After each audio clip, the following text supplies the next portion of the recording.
Bueno, queremos darles la bienvenida a estas segundas jornadas de las jornadas de Historia Marítima de la Armada. Y nada, espero que disfruten tanto como de las jornadas que tuvimos ayer, de las dos ponencias maravillosas y magistrales que nos dieron ayer. Pues muchas gracias. Moderador. Muchas gracias, Silvia. Empezamos con las dos ponencias que tenemos hoy y voy a presentar al primer conferenciante, que, como ha dicho Silvia, va a hablar de las instituciones de la carrera de Indias.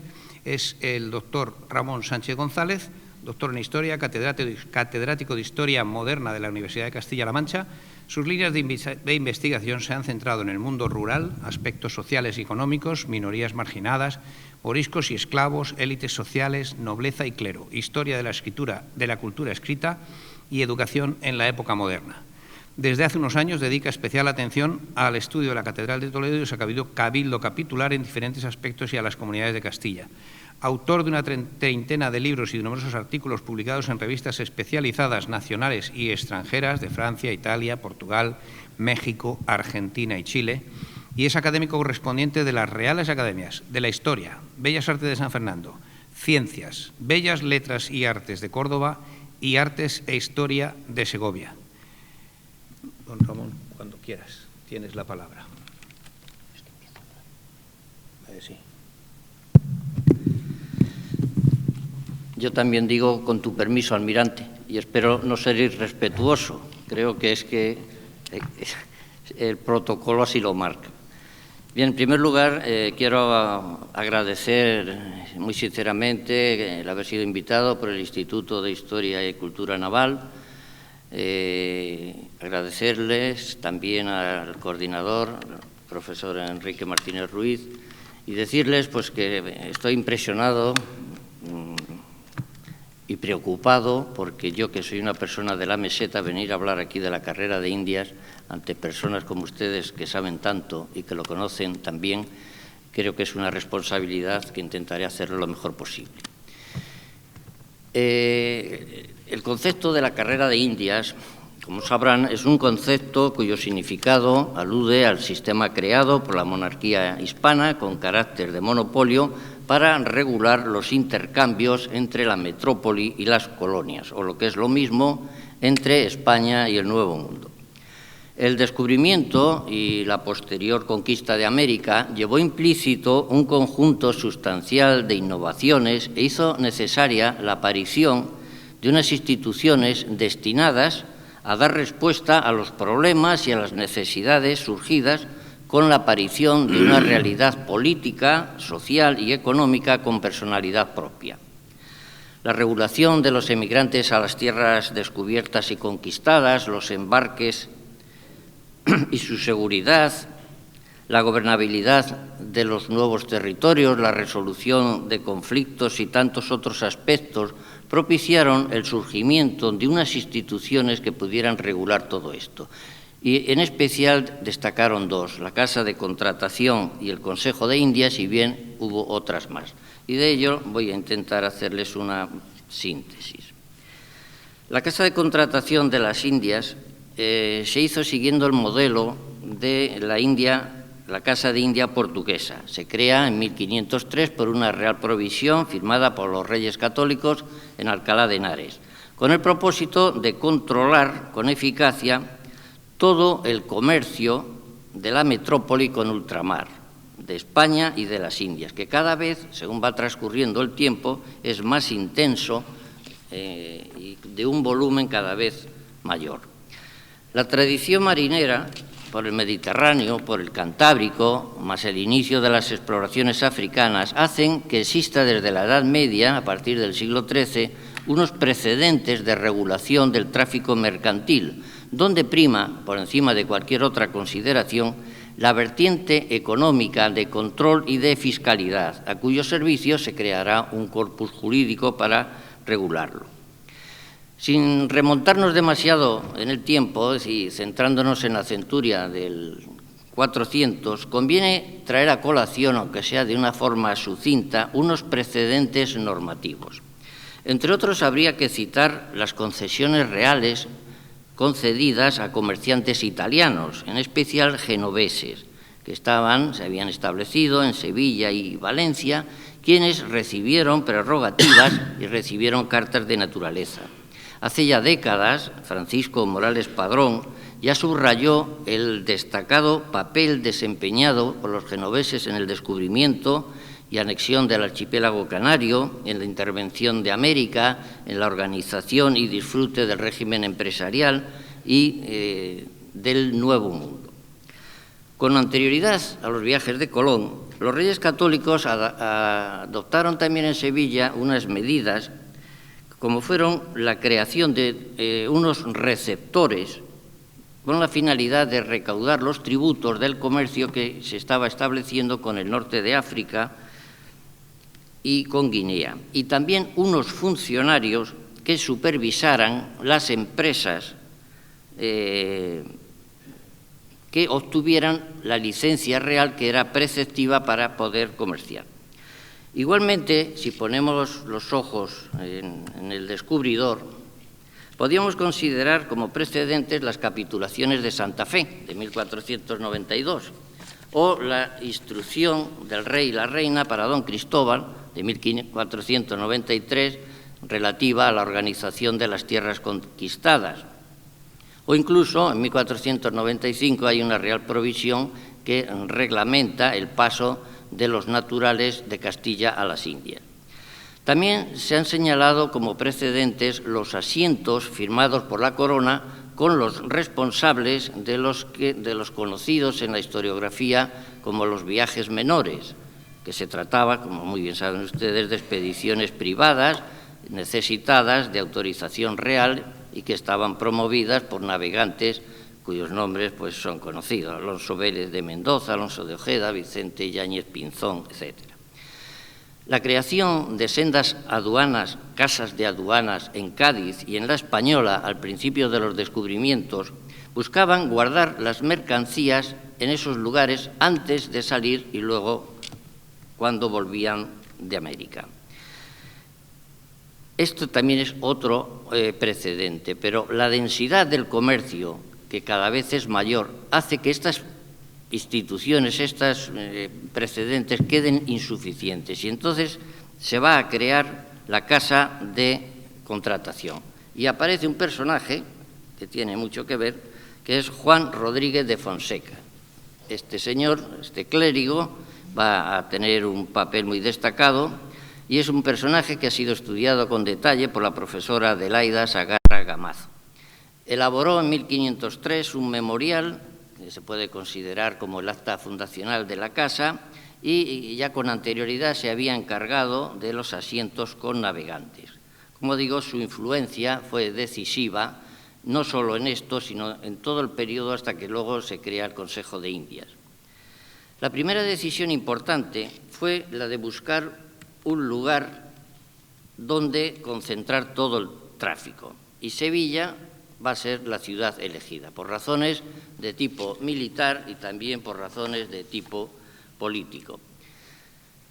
De tipo militar, al ser un puerto fluvial, pues era más difícil de atacar, y desde el punto de vista político, al tratarse de una ciudad realenga, de realengo, la autoridad del monarca se veía menos condicionada que si perteneciera a un aristócrata o a un noble que siempre tiene unas interferencias. Concretamente, para la ubicación se va a elegir los reales alcázares. Primero se piensa hacerlo en las atarazanas, pero es una opción que se va a descartar por el riesgo de las inundaciones y de las riadas, y se va a hacer en los alcázares, que con el paso del tiempo se fueron ampliando en distintas dependencias. Esto es un grabado de un sitio que ya creo que no existe. Bien, de acuerdo con este magno principio de controlar el comercio indiano, las funciones asignadas a la casa son innumerables, sobre todo teniendo en cuenta que es el primer organismo, la primera institución de administración creada después del descubrimiento y las conquistas. Se van a elaborar unas ordenanzas que luego van a irse cambiando a medida que realidades van modificándose y las más importantes son las ordenanzas de la Casa de Contratación que se hace en 1552. A diferencia de la Casa de India portuguesa, que como he dicho es donde se inspira, el fundamento de la Casa de Contratación radica en ser un organismo de control de comercio, no de su organización. Te repito, el control del comercio, no de su organización, que se dejaba la intervención de personas particulares al descartarse la institucionalización de un capitalismo de Estado. Bueno, el artículo primero ya lo deja bien claro. Lo tengo aquí, pero no lo voy a leer para no alargarme en exceso. En una Real Provisión, en 1503, firmada por la reina Isabel, se van a crear los 3 cargos más importantes y se van a designar a sus titulares con los cometidos que tienen. Estos 3 cargos son el de tesorero, que el designado será Sancho de Matienzo, que es un jurista y es un canónigo de Sevilla, y sus funciones pues tienen que ver con el dinero, con los metales, con las joyas, es el custodio de las cajas reales y de los libros de Hacienda. Luego está el contador o escribano, y la persona designada será Jimeno de Briviesca. Es el encargado de la contabilidad y de reflejarlo todo ello en unos libros de registro. Y el tercer cargo es el de primer factor, que va a recaer en un genovés, en Francisco Pinelo, y es el encargado, el responsable del almacén, de las mercancías y el que tiene que organizar las flotas y las armadas. Estos dirigentes se reunían en la sala de audiencia, que luego se va a dividir en 2 salas, la sala de gobierno y la sala de justicia. A la Casa de Contratación se le asignan una serie de obligaciones, de competencias, entre las que se hallan las siguientes: almacenar, contratar y vender aparejos y mercancías para Indias, fiscalidad, registro y operaciones de crédito para control de la Real Hacienda, organizar las flotas, la preparación de los navíos, la selección de la tripulación, proporcionar instrucciones náuticas, los instrumentos, control de pasajeros, de dónde vienen, a dónde van, qué profesión tienen, enseñanza náutica y centro de investigación, sobre esto luego les contaré algo, conservación de la documentación que se va generando. Es decir, de alguna manera se está empezando a crear un archivo. Y también es muy importante la intervención en la resolución de conflictos, que más tarde pasarán sobre todo al Consejo de Indias en lo que tiene que ver con como estancia última, consejo donde van como si fuera un tribunal superior. A través de la sala de justicia, donde hay un presidente, 2 oidores o jueces y un secretario, se van resolviendo pues todos los litigios que tienen una casuística muy heterogénea: inmigración ilegal, tráfico ilícito, decomisos, embargos, naufragios, etcétera. En el ejercicio de esta función va a haber colisiones con las autoridades judiciales de la ciudad de Sevilla. La existencia de un elaborado marco jurídico por el que se regula no impide o no evita que en el siglo XVII, el siglo por antonomasia de la crisis, se dé una corrupción extendida, con prevaricación, cohecho, clientelismo y una venta generalizada de cargos y de oficios. Esta descomposición administrativa hace que el conocimiento del contenido exacto del tráfico que se produce de ida y de vuelta no se pueda saber con absoluta precisión. Y a este respecto, Ramón María Serrero ha escrito: hoy ningún historiador solvente admite que el contenido del tráfico real sea el oficialmente consignado por la burocracia portuaria a uno y otro lado del Atlántico. Después de 2 siglos de funcionamiento, en 1717, ya en época de los Borbones, se va a trasladar la Casa de Contratación a Cádiz, con varios argumentos. Uno, el gran tonelaje movido por el ya hace que el Guadalquivir pues no sea el más apropiado. la creciente importancia que va tomando los antepuertos de Sanlúcar de Barrameda y de Cádiz. También como una medida para mitigar el contrabando que se producía en la bahía gaditana. Y luego hay otras justificaciones pues, que van del estilo de haber ayudado a Carlos Felipe V, en la Guerra de Sucesión, la desigualdad fiscal a favor de Cádiz, la mejor situación geográfica, la presión que van haciendo los comerciantes establecidos en Cádiz, tanto los nacionales como los extranjeros. El resultado es que, en fin, con estas razones se traslada a Cádiz. Y allí va a permanecer hasta 1790, donde ya hay un decreto de extinción, ya también la administración borbónica cambia en su forma de organizarse, se crean las secretarías, aparece la Secretaría de Marina, también el decreto de libre comercio de 1778 y va a entrar ya en decadencia, ¿no? La elección de Sevilla como ciudad no era una cuestión baladí ni una cuestión menor, es decir, monopolizar el comercio era algo de gran trascendencia. Y algunas ciudades no lo aceptaron bien, entre ellas Cádiz. Cádiz se consideraba agraviada, estaba dotada de buen puerto, de una tradición marinera centenaria, un grupo mercantil consolidado, se había creado una aduana al principio allí en Cádiz y, en definitiva, se sentía muy molesta, y más todavía al comprobar que Sanlúcar de Barrameda se beneficiaba por ser considerado el puerto natural de Sevilla. Se intentan tomar algunas medidas para mitigar esta situación, por ejemplo, se crea un juez de Indias en Cádiz, pero bueno, al final el descontento desaparece desde el momento que en 1717 pues pasa a ser la sede. No obstante lo expuesto, los historiadores suelen coincidir, Domínguez Ortiz, García Vaquero, al señalar que desde la segunda mitad del siglo XVII ya no existe realmente esta rivalidad. Sevilla considera que Cádiz pues, es como una prolongación de su comercio. La corona, por otro lado, ve que esto no afecta a la carrera de Indias, que más bien es una cuestión de rivalidad local. Y otros historiadores no lo ven así y piensan que el traslado a Cádiz pues, va a suponer un gran cambio, no solo en el nivel nacional, sino también internacional. Manuel Bustos, que es un profesor de la Universidad de Cádiz, ha puesto de manifiesto las relevantes reformas que lleva a cabo el ministro José Patiño y dice textualmente: para convertir a Cádiz y la bahía en la plataforma y eje de la política naval y comercial de la corona. Su actuación, de este Patiño, se va a centrar en tres aspectos.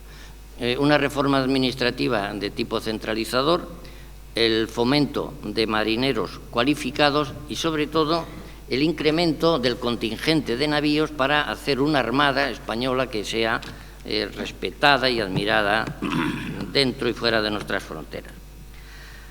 Con el traslado a Cádiz se producen también unas modificaciones, las más llamativas es la reducción de la plantilla, se quitan algunos cargos, la pérdida de prerrogativa en la elección de los navíos que componían la flota, y sobre todo el nombramiento de este Patiño que he mencionado, que es intendente general de la Marina, superintendente de Sevilla, presidente del tribunal, en fin, que va acaparando un montón de competencias y se convierte de alguna manera como si fuera el eje alrededor del cual gira todo. En segundo lugar, la segunda institución es el Consejo Real y Supremo de Indias. Este consejo lo estudió ya con mucho detalle, hay una obra de Ernesto Schaffer que se publicó en el año 47 que se ha reeditado en el 2003, una obra de consulta obligada para todos los que se quieran acercar al conocimiento de esta institución. El Consejo de Indias, dentro del sistema polisinodial de la España de los Austrias, de la monarquía, es un consejo que se va a crear de forma oficial en 1524, aunque ya con anterioridad, desde 1511, funcionaba una junta dentro del Consejo de Castilla que se ocupaba de los asuntos indianos. Y en esta junta tiene un papel decisivo este Juan Rodríguez de Fonseca, al que he aludido anteriormente. Fonseca crea un denominado Consejo de Navegantes que va a tomar unas decisiones que tienen que ver con los asentamientos permanentes, con el establecimiento de fundaciones en el continente nuevo y también con un propósito decidido de trasladar al Nuevo Mundo las costumbres, las tradiciones, el sistema político, hacer un traslado del espíritu de la sociedad castellana. Según Martínez Ruiz, con Fonseca, leo esta frase, se produjo en los planteamientos ultramarinos castellanos un punto de inflexión de enorme trascendencia, pues se abandonaba un sistema que presentaba grandes similitudes con el que los portugueses estaban desarrollando. Bueno, la diferencia es que los portugueses es un sistema que está basado en las factorías y aquí lo que se pretende es crear grandes espacios administrativos. El Consejo de Indias tiene competencias muy amplias, legislativas, judiciales y ejecutivas. Va a regular toda la política y la administración del imperio en América y en las Indias. Está dotado, por tanto, de competencias religiosas, de competencias militares, de competencias judiciales y se va a convertir en un órgano intermedio entre la corona y la casa de contratación. También, lógicamente, tiene una normativa, se rige por unas normas que va a seguir una serie de fases. La primera, pues es esta dependencia, esta junta que se crea dentro del Consejo de Castilla. Luego, en una época posterior, se crea un cuerpo regulador y en 1571 Juan de Obando hace una inspección al Consejo de Hacienda de Indias y en función de las peculiaridades y de las necesidades, pues va a establecer estas ordenanzas. El Consejo de Indias está regido por un presidente, que el primero lo nombró Carlos V, es Juan García de Loaiza, que era obispo de Osma, fue también luego inquisidor general, fue arzobispo de Sevilla, y además del presidente están los consejeros, que en un principio son 5, pero luego ya en el siglo XVII incluso se van a duplicar, el fiscal, el secretario, con dos escribanos, luego habrá uno de gobernación y otro de justicia, luego está el gran canciller, tesorero, el cosmógrafo, el cronista, en definitiva, una serie de personas de formación muy heterogénea, pero que se van a ocupar en lograr el buen gobierno del Nuevo Mundo, sin desdeñar aspectos científicos, como los que hacen los cosmógrafos, y aspectos históricos, como lo van a hacer los cronistas. Hasta que se establece la capitalidad en 1561 en Madrid, la corte es itinerante y el Consejo de Indias pues también sigue esta itinerancia. La forma en que actúan, se reunían en sesiones de mañana y tarde, un par de veces en semana. Los asuntos tenían que llevar un informe previo del fiscal, se les entregaba la documentación al empezar la sesión, el secretario informaba, debatían sobre los asuntos expuestos y se tomaba una decisión y se incluía también las voces discrepantes. Esto pasaba al rey y el rey lo estudiaba, si lo creía oportuno lo aceptaba y si no lo rechazaba. Una vez cubierto este trámite, el siguiente punto era la promulgación de una real cédula a través de la cual ya se hacía obligatorio para todos los afectados, para el virreinato y para la casa de contratación. Bueno, una de las atribuciones más importantes a las que aludía antes es la vertiente de órgano de justicia. Era el más alto tribunal en asuntos indianos, sobre todo en cuestiones de apelación de causas civiles y criminales. Pero claro, al tratarse de un marco de intervención tan extenso, sus competencias eran amplísimas. Participaba en la creación de las leyes y las normas. Participaba luego en la vigilancia de que estas leyes y estas normas se cumplieran. Tuvo mucho que ver, lógicamente, el Consejo, de aquí salieron las leyes de Indias, de las que tanto se ha hablado y que tanto se han elogiado. También en colaboración con la Casa de Contratación. El Consejo de Indias era quien proponía los cargos más importantes del gobierno y de la administración, sobre todo pues, los virreyes, los gobernadores, presidentes de las audiencias. Siguiendo la prerrogativa real del patronato regio, intervenía en el nombramiento de los obispos y de altos cargos del clero. También determinados documentos papales tenían que pasar por la corona. Decidía en temas militares y en temas defensivos. A partir del año 1600 se va a crear la Junta de Guerra de Indias. También interviene en la concesión de gracias y mercedes. Se va a crear, a imitación del Consejo de Castilla, la Cámara de Indias para estas cuestiones. En el ámbito de la cultura, pues autoriza la impresión de libros, lleva a cabo la censura de los libros, el control de la correspondencia de los pasajeros, y luego es muy importante también los asuntos económicos y la fiscalidad, que estuvieron reservadas durante un tiempo en exclusiva al Consejo. Luego ya, como se crea el Consejo de Hacienda, pues ya va a perder algunas de sus competencias. Toda la vertiente económica es fundamental en la carrera de Indias, ¿no? Y los impuestos estaban en el almojarifazgo mayor de Sevilla, era una renta aduanera de todo el litoral mediterráneo hasta la Corona de Aragón, el almojarifazgo de Indias, de los intercambios comerciales de entrada y salida de mercancías. Estos se podían alquilar, arrendar o llevarlos directamente. La avería de armadas tan conocida para costear la cobertura económica y el armamento de la flota de escolta. En fin, que vemos que sus competencias son amplísimas.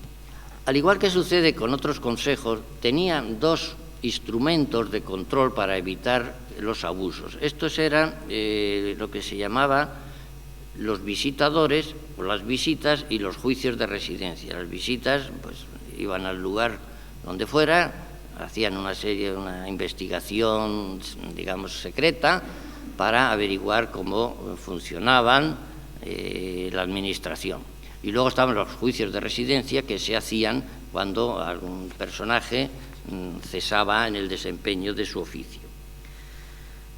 Bueno, la cuestión legislativa ya he dicho que es muy importante y que se van a hacer diversas compilaciones. Quizá la más... Espérate, que me he ido al final. Perdón. Bueno, esto es el Consejo de Indias, que me he resaltado. Estas son las ordenanzas reales del Consejo de Indias, que son de 1680.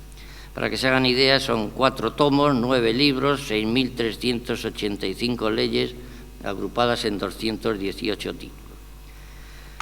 En relación con este corpus legislativo, se ha escrito: la recopilación es el mejor y más completo derecho colonial elaborado por una nación europea.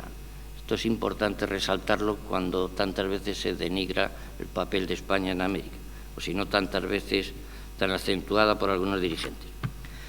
Bueno, como todo órgano de administración, pues se vio sometido a reformas, a coyunturas, no voy a entrar en detalle, que se fueron haciendo, y sobre todo es un órgano que...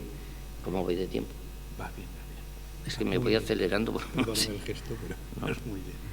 Bueno, digo que luego se van diluyendo un poco... Media hora. Llevas media hora. Bueno. Se va diluyendo, digo, en otros consejos, que ya he ido mencionando, el Consejo de Hacienda, el Consejo de Guerra, el Consejo de Castilla. La crisis del siglo XVII, a la que he aludido antes, también se ve afectada, y se ve afectada pues de la misma manera. Los salarios que se pagan con retraso, hay corrupción, venta de cargos, y además aquí tiene mucho que ver la política que llevan a cabo los validos, sobre todo el duque de Lerma y el conde duque de Olivares, que tienen una clientela muy extensa y tienen que satisfacer a todos estos deudores. Y también tiene que ver que Olivares va a introducir un sistema de juntas que va a arrinconar un poco el papel que desempeñaba el Consejo. Todo esto hace pues que vaya perdiendo fuerza, ¿no?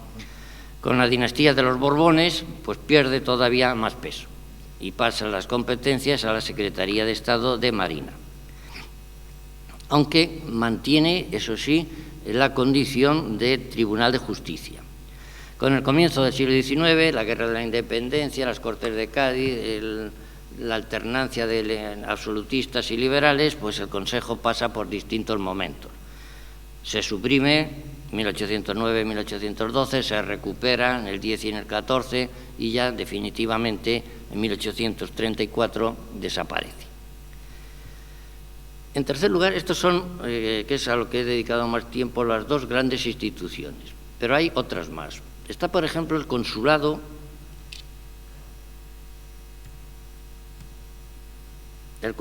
de mercaderes o la Casa Lonja, el consulado que, siguiendo un orden cronológico, aparece después de estos dos mencionados.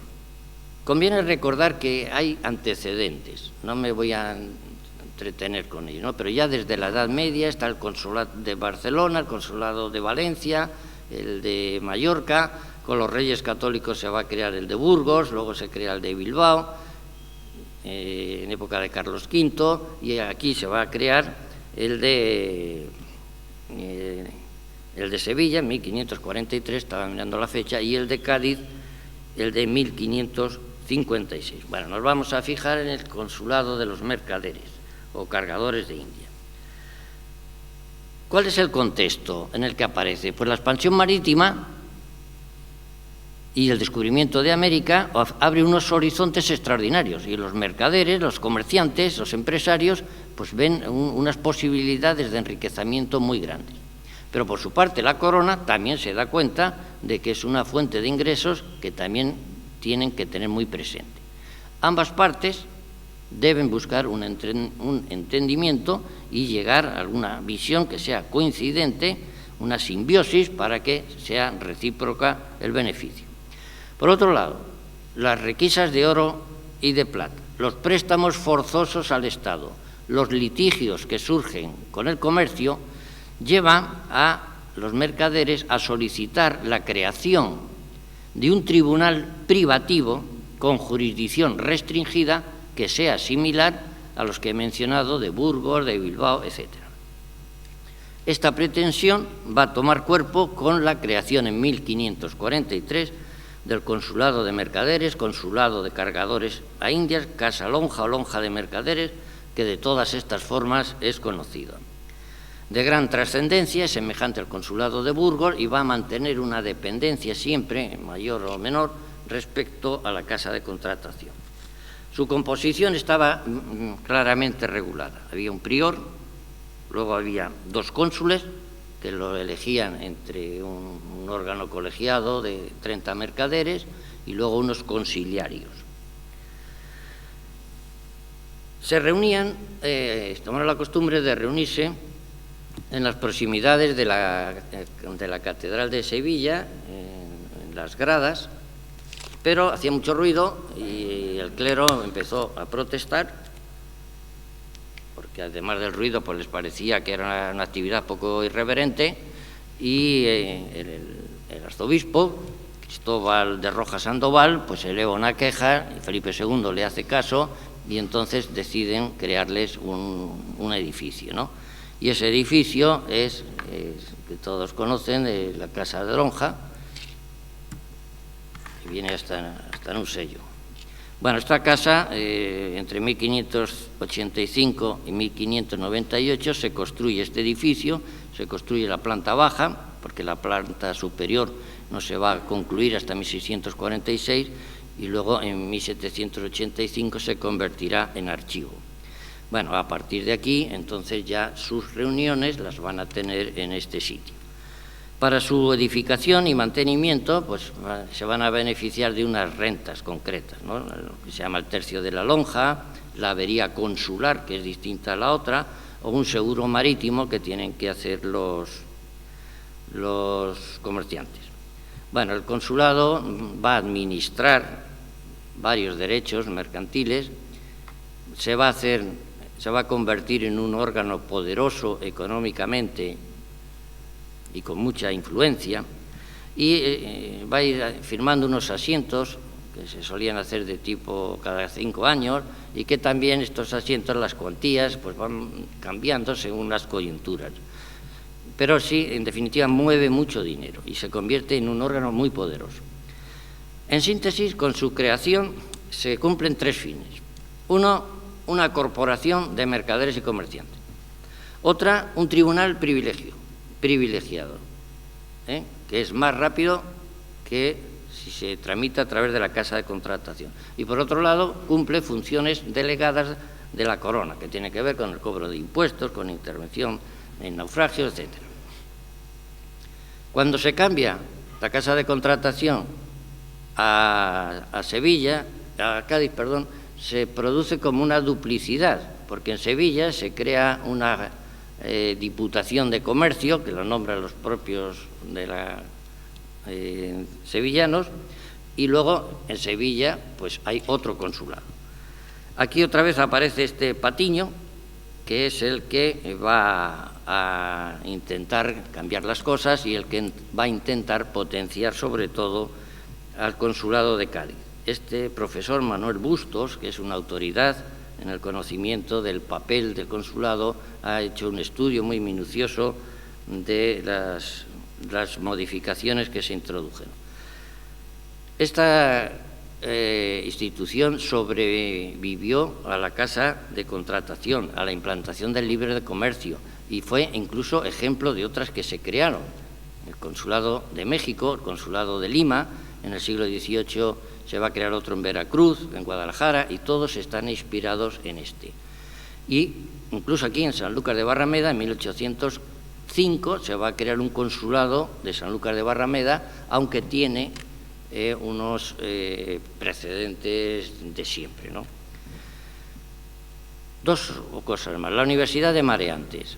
La universidad, mediados del siglo XVII, los acaudalados personajes de mar, los pilotos, los maestres y los señores de naos se reúnen y van a crear una cofradía con la intención de asistencial.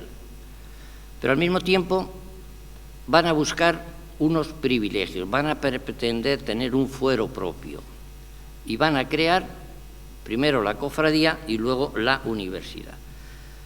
Para eludir la influencia de la Casa de Contratación de la Corona, del Consejo de Castilla, del Consejo de Indias, van a buscar unas leyes propias y van a conseguir una real provisión. La Universidad de Mareantes se financiaba con 3 fórmulas. Una era la aportación de los cofrades cuando entraban, otra era las limosnas que daban, el que quería darlas dentro de sus integrantes, y luego las contribuciones de las naves. Estos personajes son muy numerosos y demuestran la fuerza que tenía. O sea, se van a examinar más de 400 aspirantes a pilotos, otros tantos maestres, la mitad de señores de naos, es decir, tenía un movimiento muy intenso. Estos se van a terminar fusionando la universidad con la cofradía y va a convertirse en la voz que va a permitir a la gente de mar dirigirse y organizarse. Estos se van a fusionar luego. Me pongo a hablar y se me olvida pasar les pido perdón.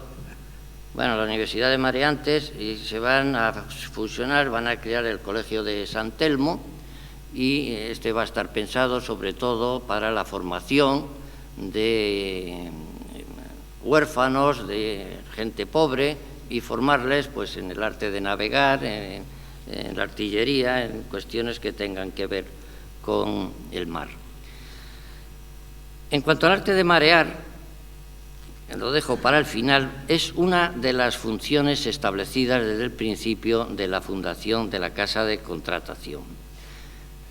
El arte de navegar, la escuela de los pilotos, la cosmografía, en definitiva, la consideración de la Casa de Contratación de un auténtico centro científico, sumamente cualificado, ciencia, técnica, teoría, práctica, se fusionan todos para hacer un cúmulo de conocimiento dignos de admiración.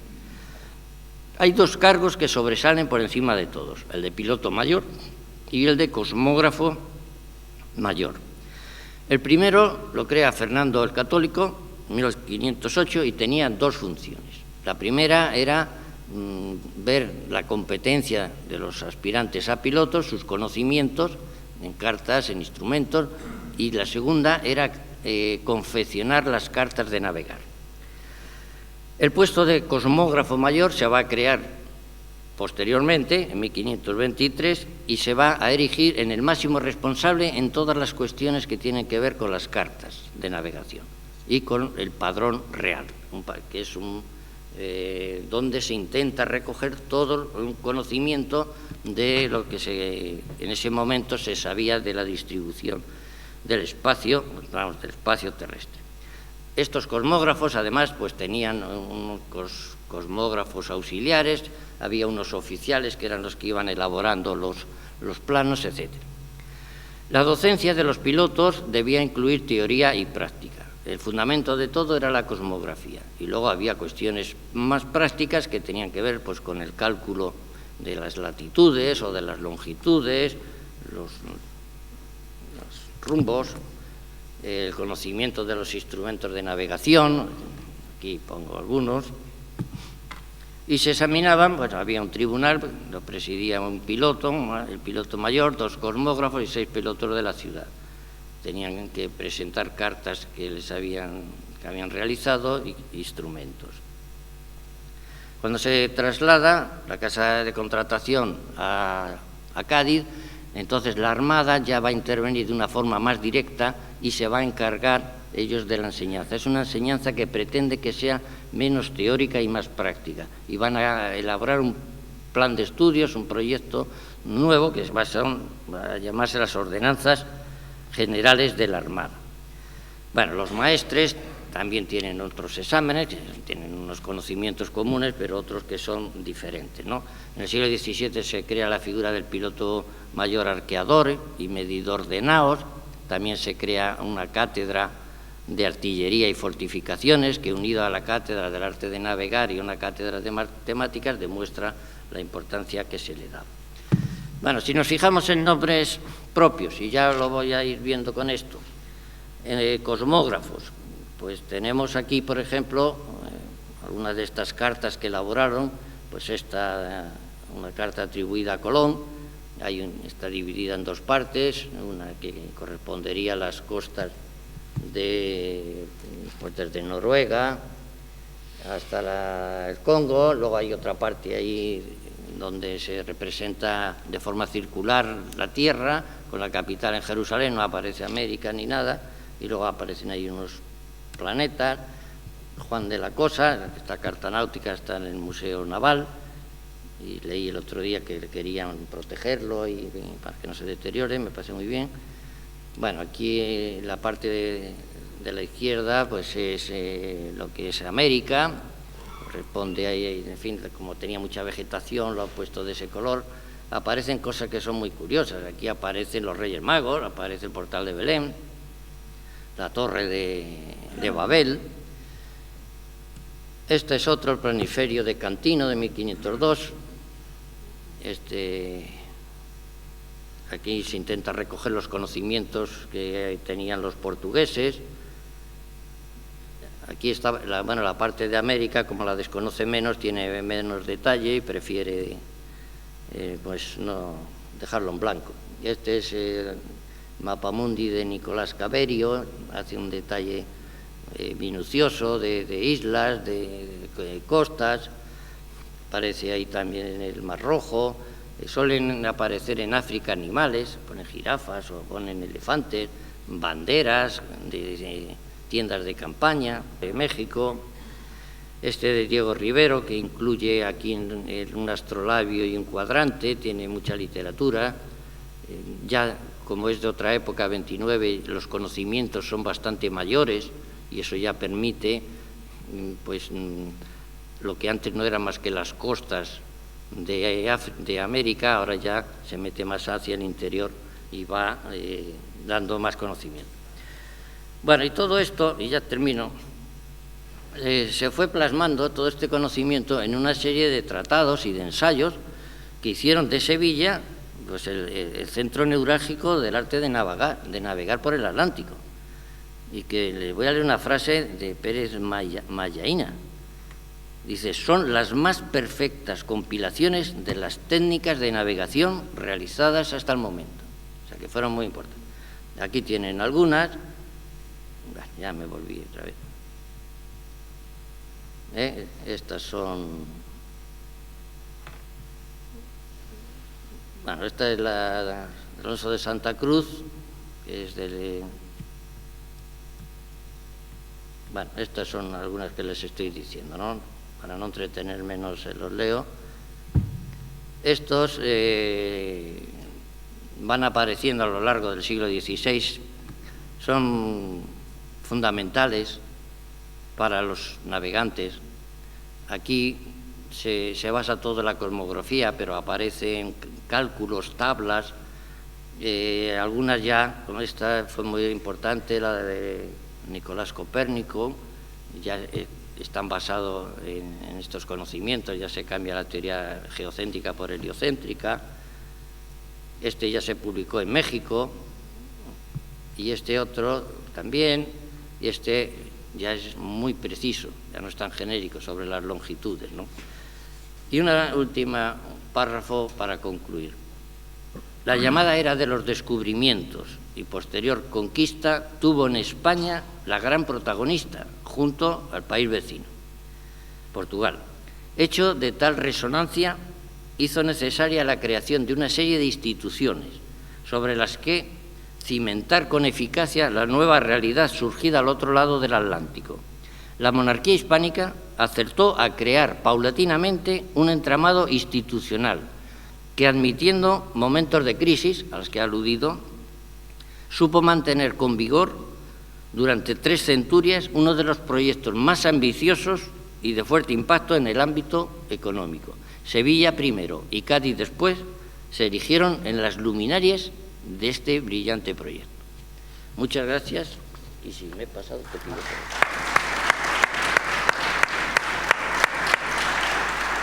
Cuando quieras. No solo no se ha pasado, sino que ha estado perfectamente en tiempo y, sobre todo, el contenido ha estado francamente bien. Muchísimas gracias, Ramón, por esta conferencia.